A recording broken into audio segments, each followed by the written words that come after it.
Welcome back to Mirror's Signal podcast. I'm your host, Josh Holleran, and today we are joined by Craig Preedy.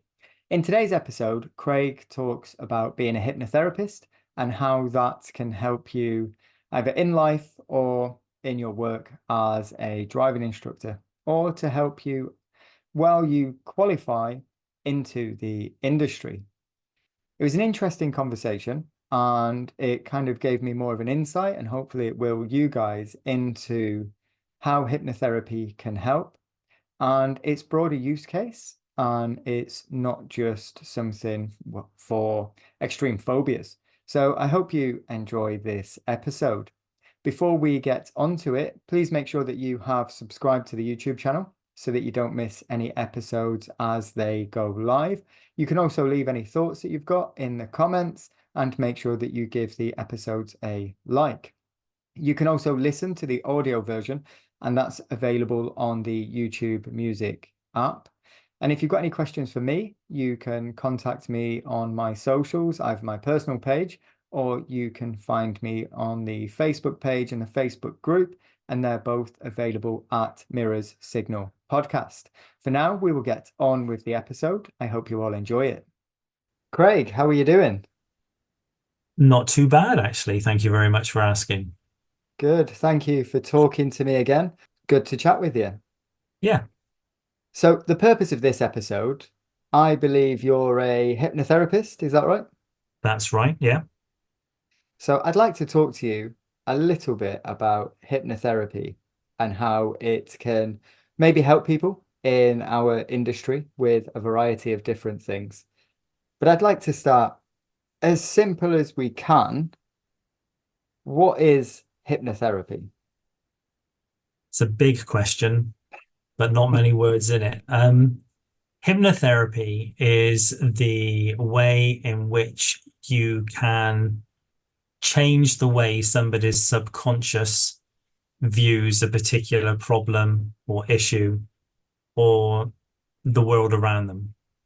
So, for example, somebody who is agoraphobic, for example, and has a fear of going outside, then hypnotherapy can be utilized as a tool to help that person overcome their fear of going outside.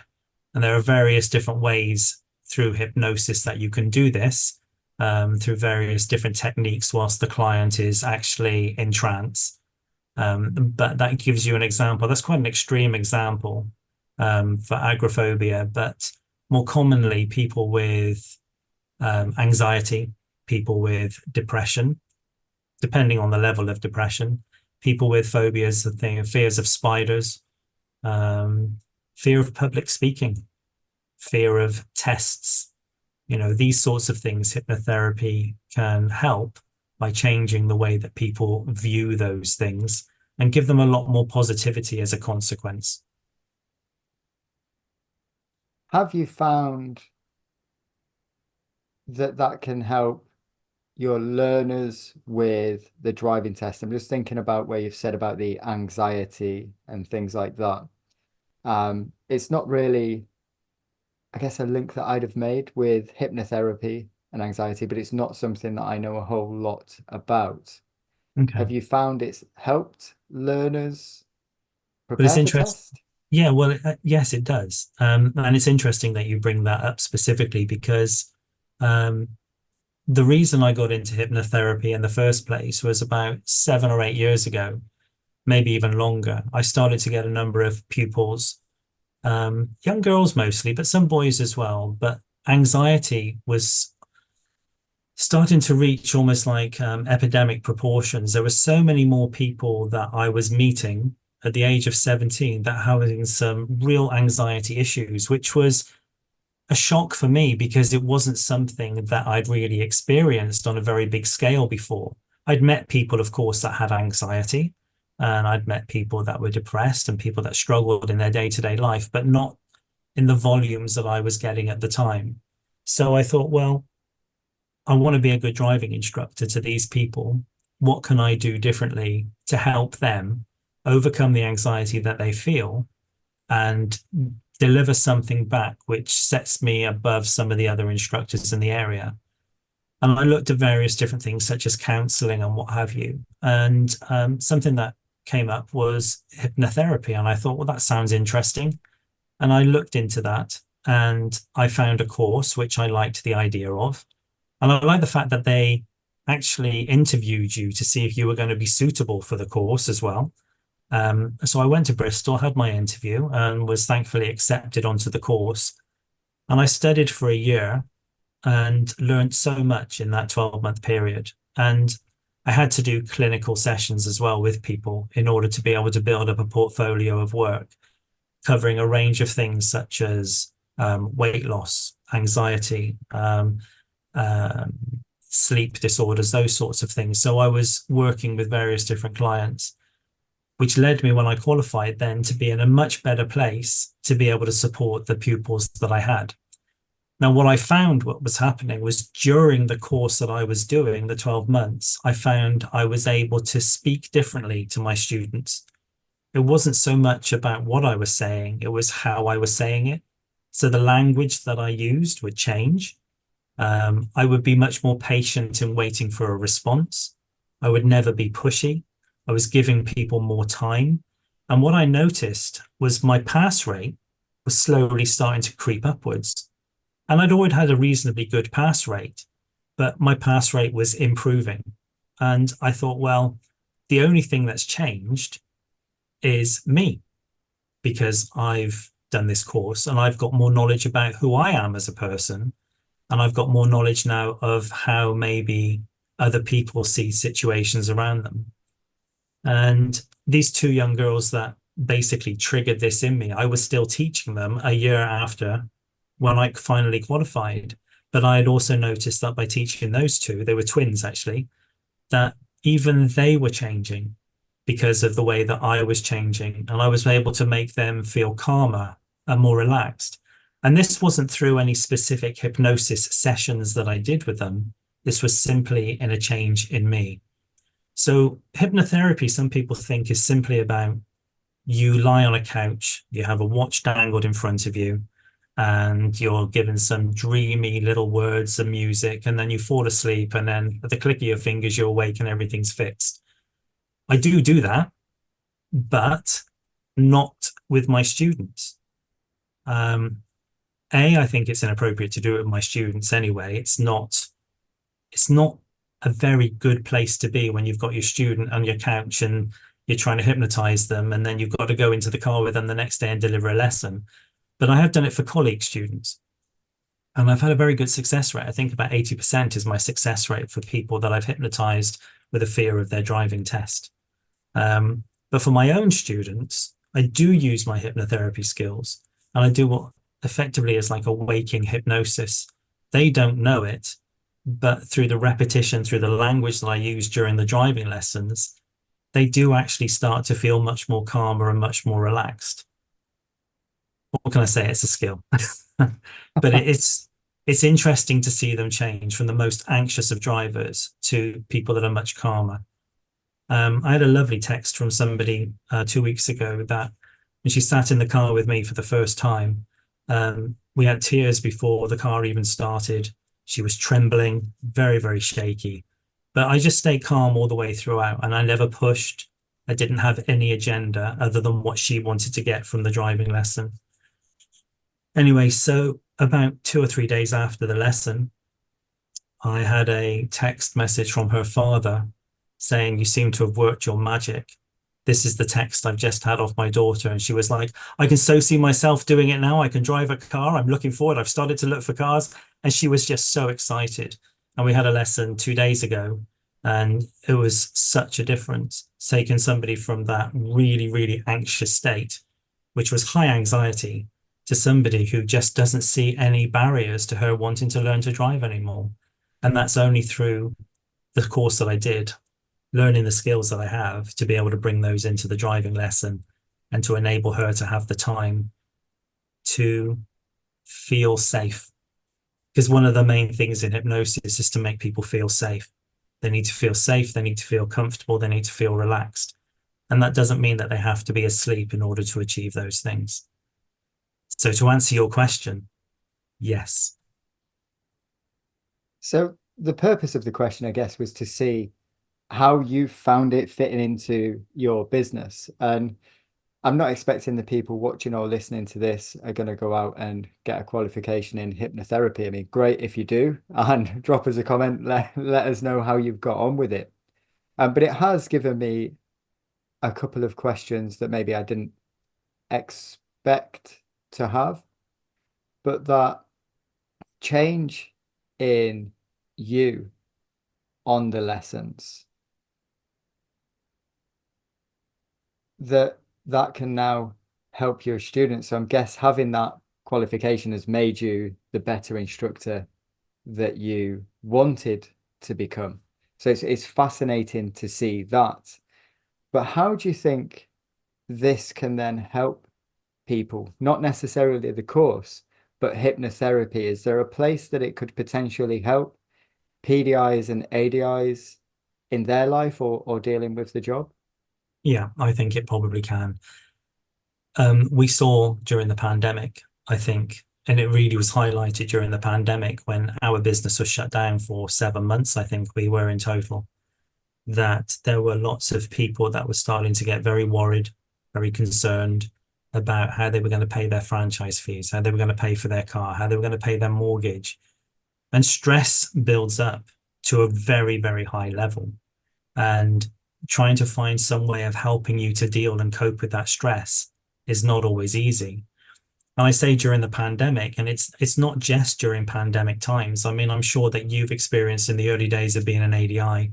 I know I did, where the diary suddenly looks very empty. This is before the glut of pupils that we currently have, but it looks very empty. And the stress builds up because you're starting to get panicky about how you're going to pay your mortgage. And it's times like this where you need to take some time away, you need to take some time out, and you need to be able to manage the stress that you're feeling or the anxieties that you're starting to develop, which you need to tackle that before it moves into a deep depression, because it can. But if you can catch things early enough and look after your mental health early enough, then there's no reason why we can't stave off the darkest days and just help you find some tools that go in your toolbox that will help you overcome some of these thoughts and feelings that you're actually having.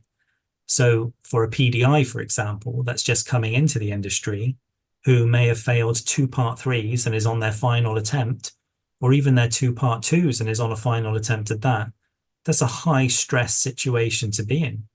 And all sorts of things can happen as a consequence of that. Relationships can break down. The way that they feel about the people around them can change. Their focus changes. They don't realize that the changes are happening to them so much, but the people around them certainly will see it. And that stress builds up to the point where they probably don't perform at their best. And hypnotherapy can help with that over a period of time. It's not a one session fixes it all, although with some people that is very much the case. But hypnotherapy in that sort of situation over a period of, say, 3 or 4 weeks can certainly help to get the PDI or indeed the ADI to reevaluate where they are and to see things in a completely different way and to allow the subconscious to help them as opposed to fight them. Because your subconscious exists to protect you. And if it sees you're going into a situation which is stressful for you, really challenging for you, it's going to build up anxiety. It's going to say, look, you're not going to go and do that final part 3 because the last 2 times you did it, you failed, and you know you're going to fail again. So this is your subconscious. This is the way that it's talking to you. So you need to fight that subconscious brain and tell it, actually, this isn't going to happen this time. This time it's going to be much more positive. This time I feel much more prepared. This time I know exactly what I'm doing. And that's how hypnotherapy can help in that sort of situation. Going back to the other one, the post-pandemic and the pre-pandemics, where you're stressed about just life in general, then hypnotherapy can help find solutions to those problems. And again, we're not saying we have the solutions, but the hypnosis can help you find the solution. Often when you're in a trance, you'll wake up and you'll suddenly think, I won't know what it is because I certainly wouldn't tell you what to do, but your subconscious will know what the fix is going to be. So does that make sense to you? Yeah, my thought was a little bit like what you said at the beginning with hypnotherapy, that it was, I've got a fear. I can't remember what the fear was. I'm glad you explained it at the beginning, but I can't remember the name of it. But I've got a phobia of spiders. So Okay. I'm going to go and see someone. I've not, but that's what I thought hypnotherapy was for. I go and see someone, lay on a couch, they say some words exactly as you explained it at the beginning. And I've very much thought that hypnotherapy was about a specific phobia, and that's what it's going to help with. But it sounds like from what you've said there, it can be much broader Yeah. and almost changing your mindset about a whole lot of things. So I can certainly see the benefits of being qualified like you are and having that understanding.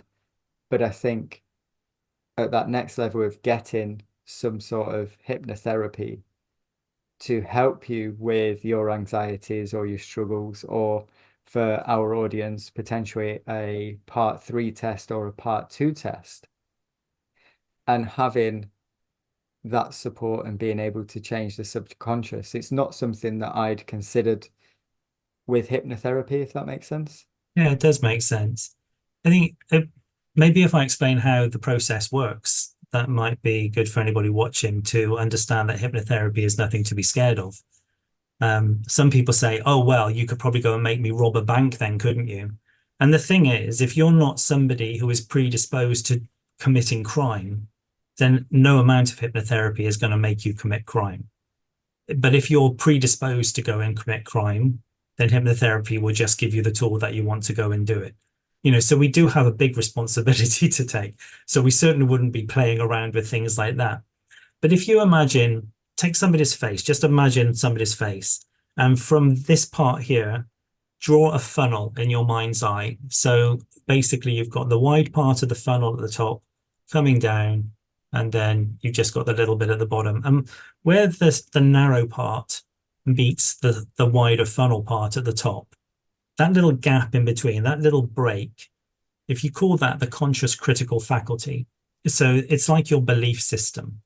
So everything that comes into this funnel has to go through your belief system. So if you've grown up in an environment where you believe that, I don't know, I mean, there's lots of beliefs that different people have, but whatever belief that you have is got from our families. Generally, we build up this picture of what life is like through the influences of our families. So if you believe, let's do it, that a certain political party is the best political party to vote for, then nothing's going to change your mind. However, under hypnosis, something could change your mind if you wanted it to be changed.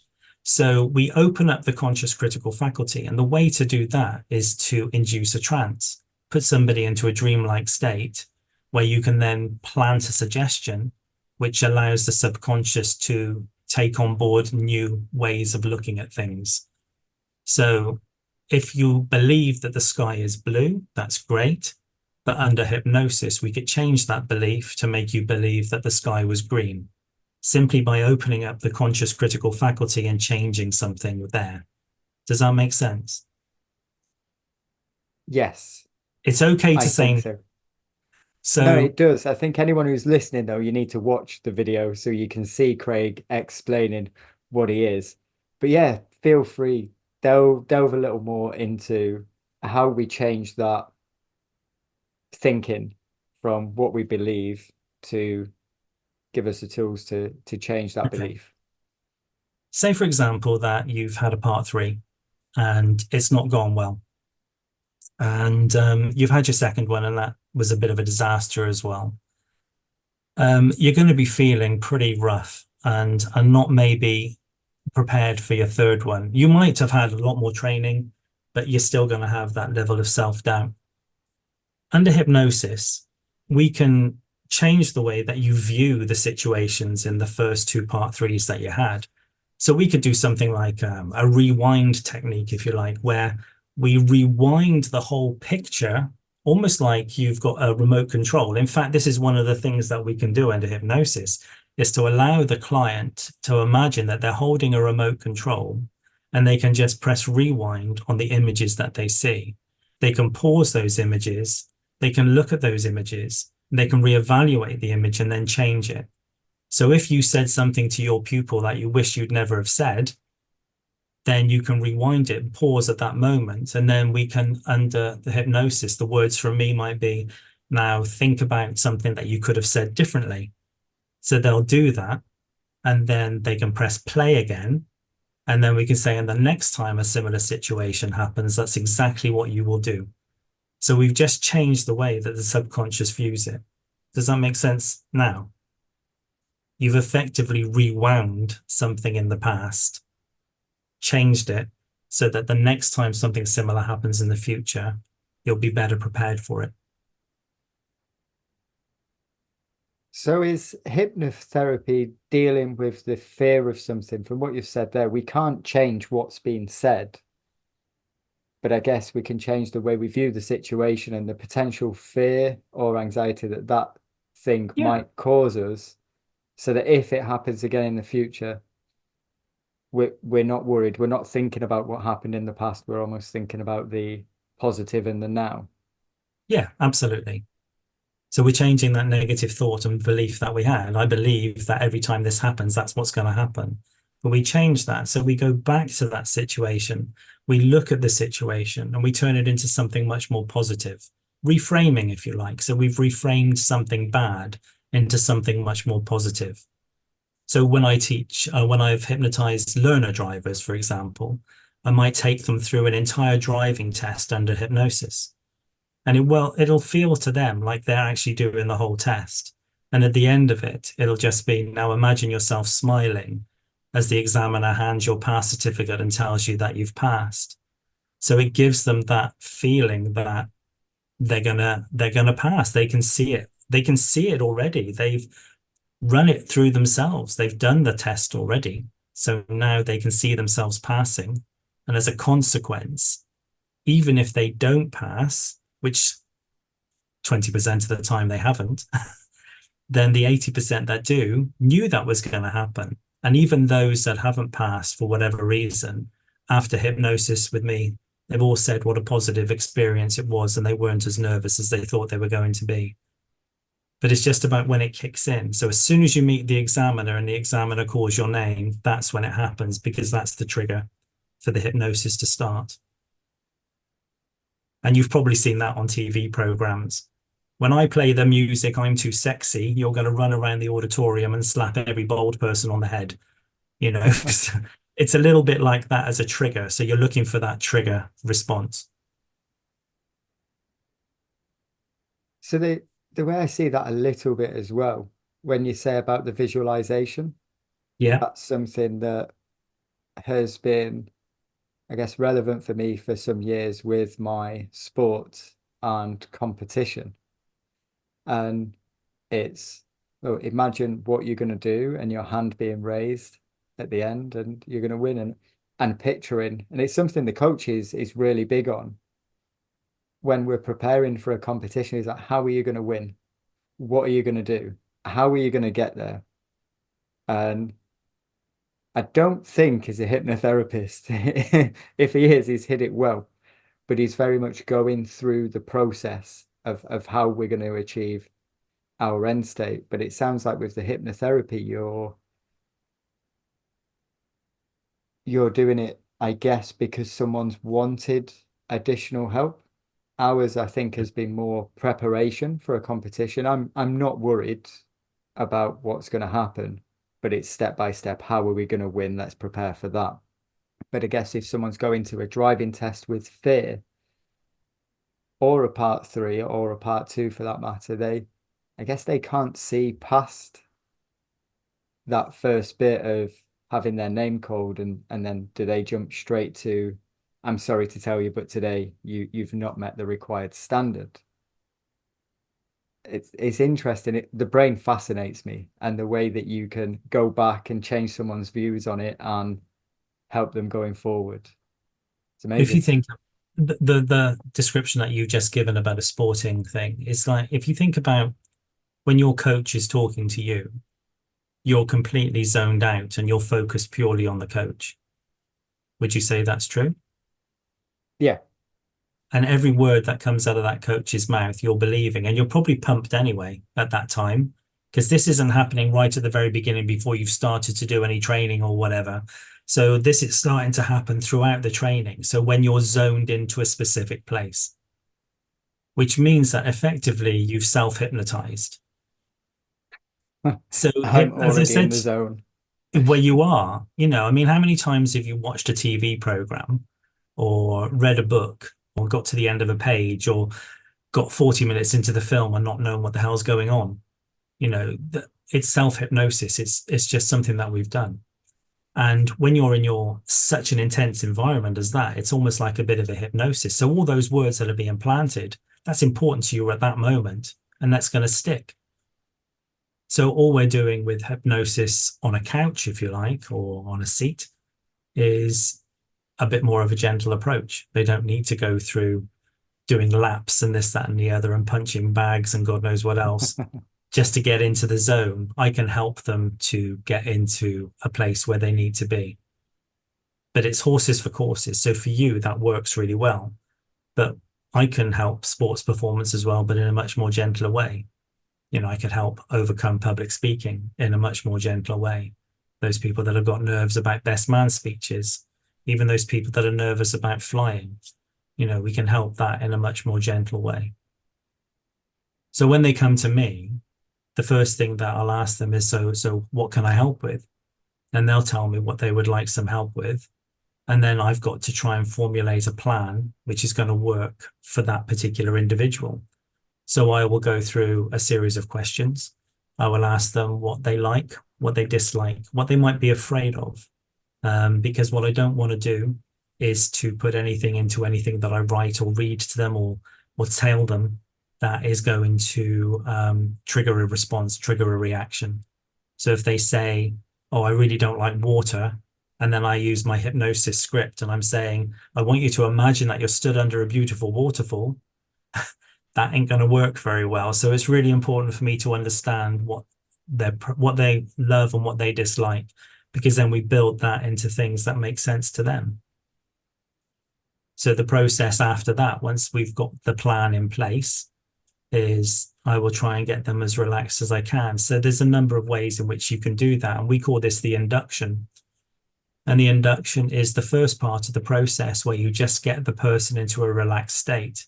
So at this point, you're not even asking them to close their eyes. You'll find that some of them do, but you're not asking them to close their eyes. It's just about going through a process to relax the entire body. One of the common ways of doing this is through what we call progressive muscle relaxation, where we start at the top of the head and we get them to visualize all the muscles in their body relaxing right the way down to the tips of their fingers and the tips of their toes. And that process can take 10 or 15 minutes. Once we've got them quite relaxed and they're breathing nice and steadily, they'll still be very aware that I'm there and they'll still be aware of my voice. But then we deepen the hypnosis. So this is where we start to use their imagination more and we start to bring in many more different things. For example, you may have heard of people going down a staircase, and as they progress down the stairs, with each step that they take, they'll go deeper into a hypnosis. Or they may be in an elevator, and the elevator is going from the top floor down through, or I might simply read the alphabet backwards and have a different word associated with each letter. And that process could take another 10 or 15 minutes. But normally by the end of that, they're in what we call the alpha state, which is now that they're receptive and their mind is open, ready to receive the new suggestions that are going to help them to improve the way that they view certain things. Now, some people like to think that they have to listen to it all. So they're there going, you're not going to hypnotize me. You're not, everybody can be hypnotized. And even those that don't go fully under are still being hypnotized and it still works. It's fascinating. The brain and how it works and how people can change things the way like hypnotherapy can. Some of the things you said there sound, I know that you've done it as well, the mindfulness course Yeah, that San Harper offers. Some of the things that you said then sound very similar, getting into that relaxed state, kind of yeah. dealing with your thoughts. Um, and yeah, some of that is guided.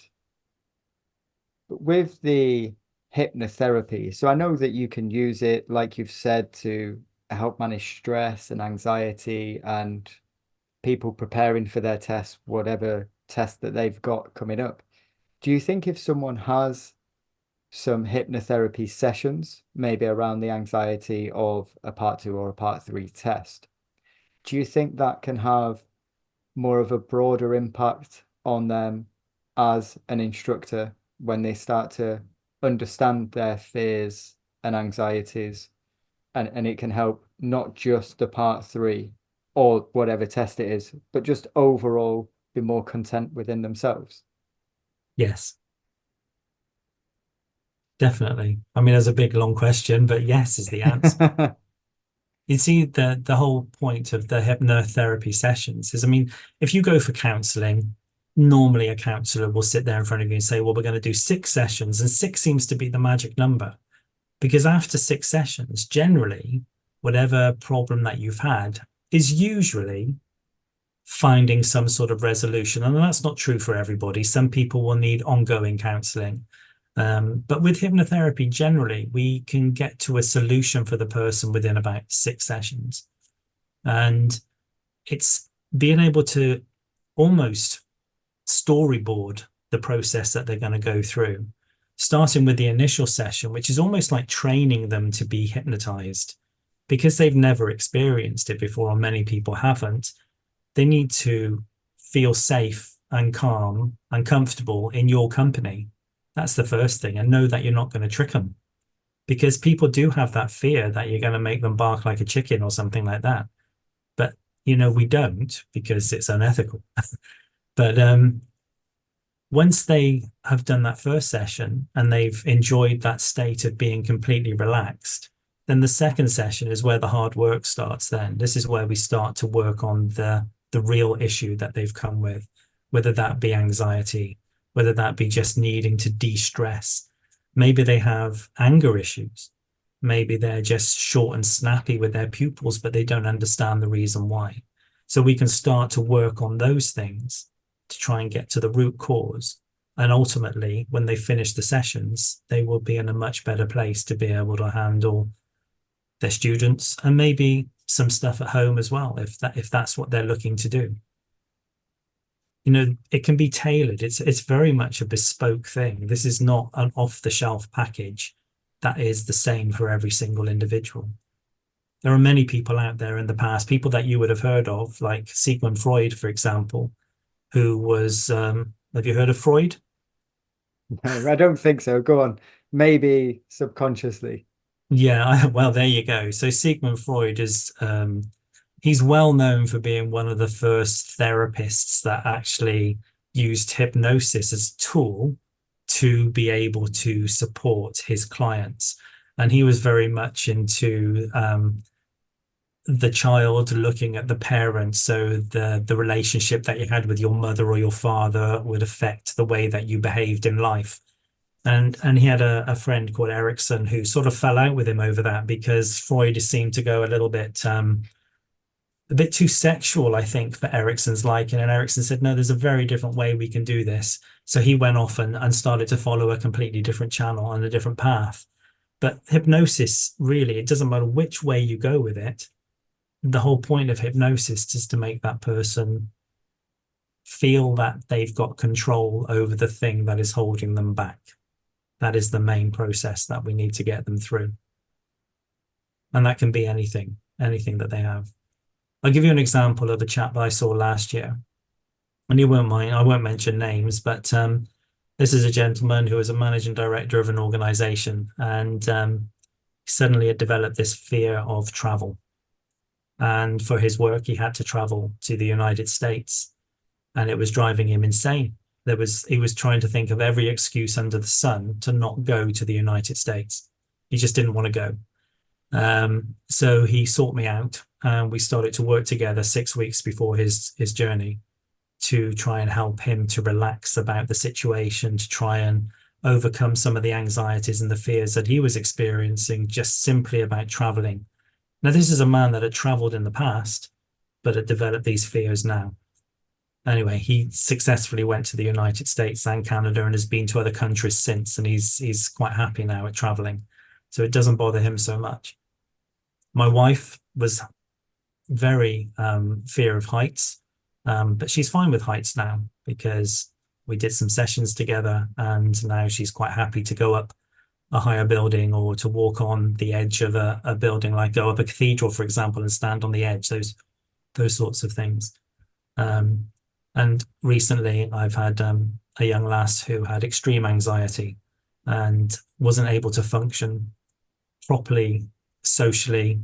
And our first session, she was picking clothes, scratching her skin, really fidgety. And by the time we finished, she was calm, collected, and really enjoying life.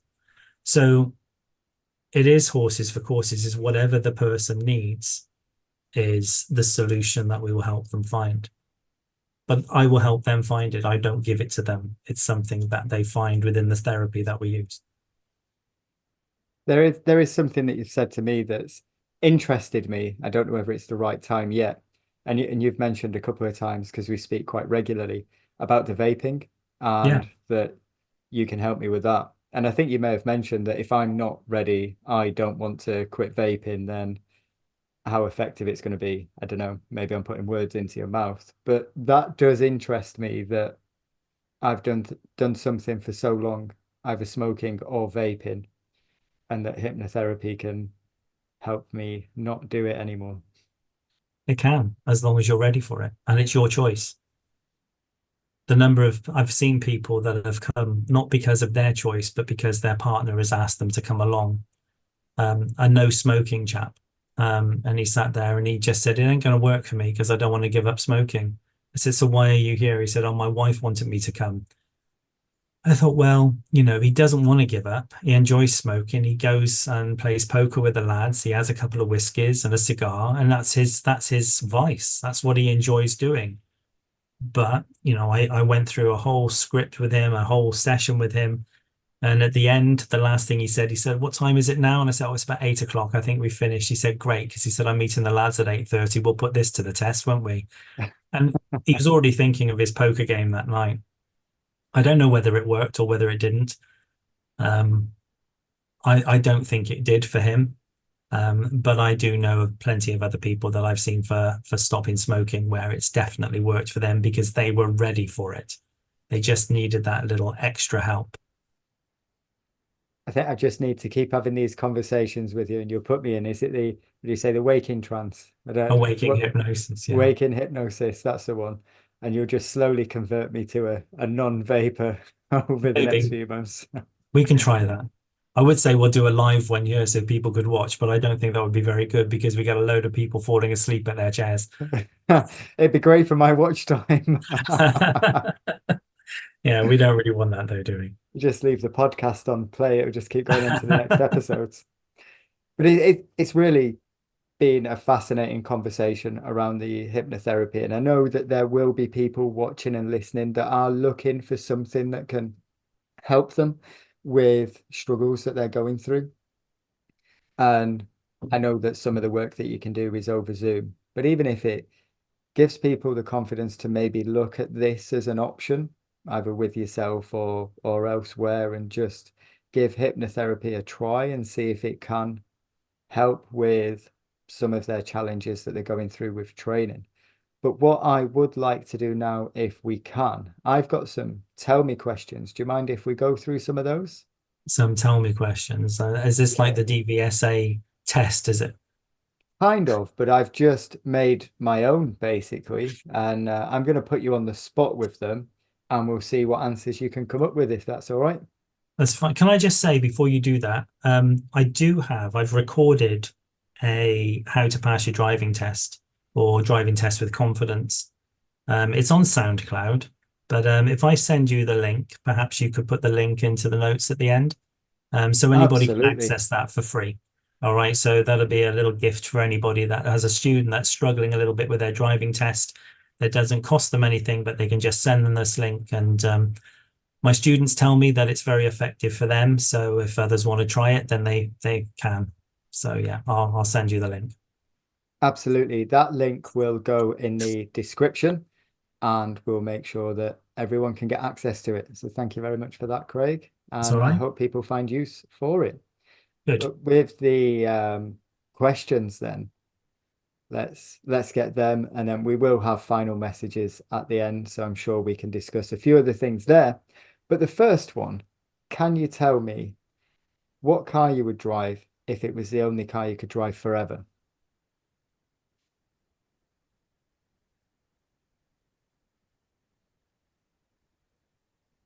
So I got to think about the stuff that I do right now and the hobbies that I have and where I live. And I'm quite enjoying our discovery sport at the moment. And I feel like it's comfortable. It's got a good ride height. It's decent off-road, tows my caravan.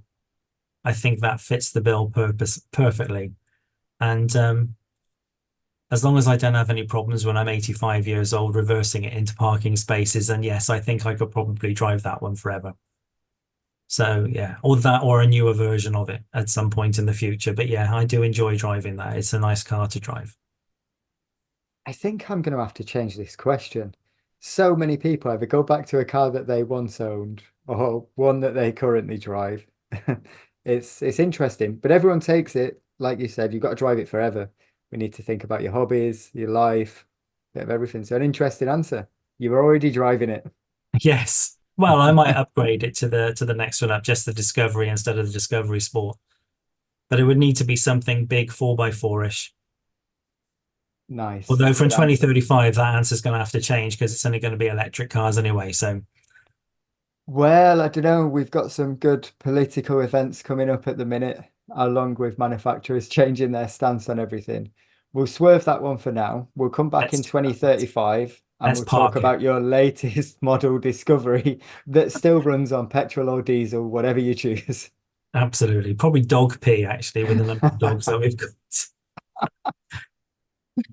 So the next question, can you tell me if you could deliver a driving lesson to anyone, who would it be?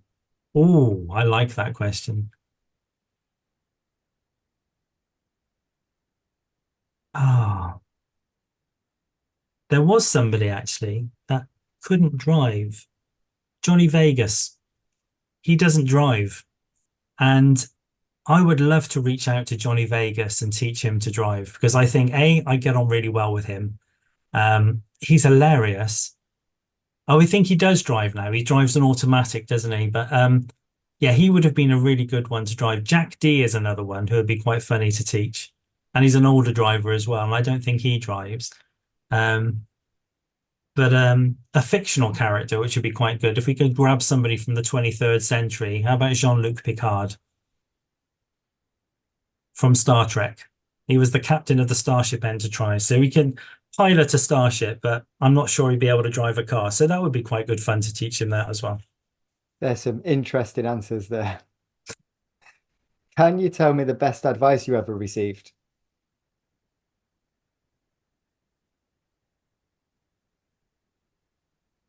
Can I think about that one for a second?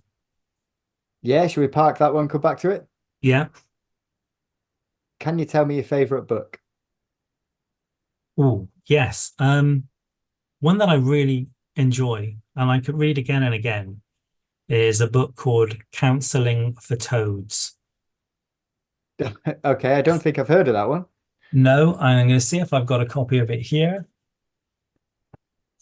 Whoop, there we go. It does exist. It's a real book. It's a psychological adventure. Have you heard of the story of The Wind in the Willows? Yes, couldn't recite it, heard of it. But it has Badger and Toad and Ratty and Mole.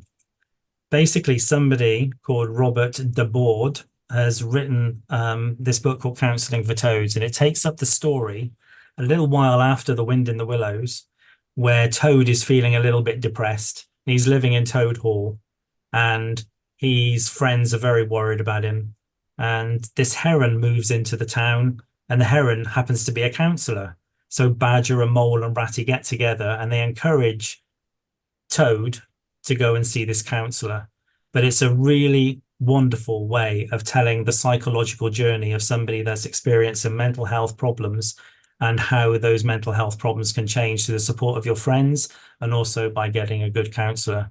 And it's done in such a clever way. It's absolutely brilliant. And I would recommend anybody get a copy if you're interested in psychology, but also in mental health and how the brain works. And it's a brilliant book. I don't think you'd be disappointed. Quite a And fitting and book for it's the theme of this episode. not hugely thick. You know, you could probably read this in a day, but it's such an enjoyable book to read. Nice. We will get the name of that in the description as well. So the next question, can you tell me one message you would give to someone who is considering becoming a driving instructor? Yes.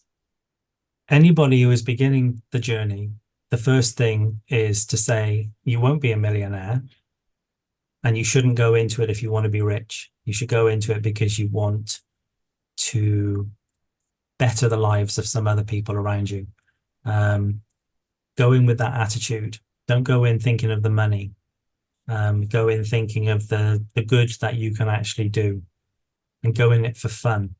Don't go in it and think of it as a job for money making, because it definitely isn't.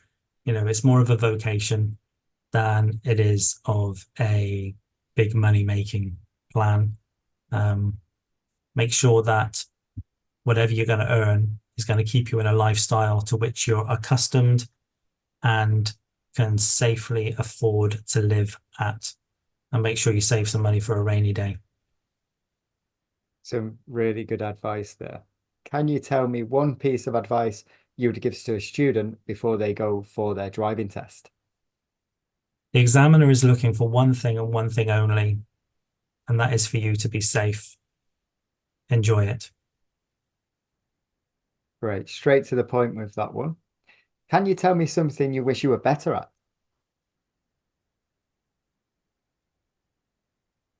Photography. Okay, I have seen some of your pictures on social media. You're not bad with a camera. I like to have a go. I've done weddings, but I don't understand the technical side of photography in the way that I would like. I want to understand F numbers more and everything that goes along the technical side, because I feel like I could take better pictures. And I do enjoy photography. I find it quite chilling and relaxing. My dogs are my muses, as you may have already seen. Yeah. But I also like portraits. I like to take portraits of people as well, and candids, people that aren't necessarily expecting the photo to be taken, especially at weddings or gatherings, because you can capture some brilliant shots. But I would like to be a better photographer. Nice. And then we'll come back to the question that we put on hold. Can you tell me the best advice you ever received?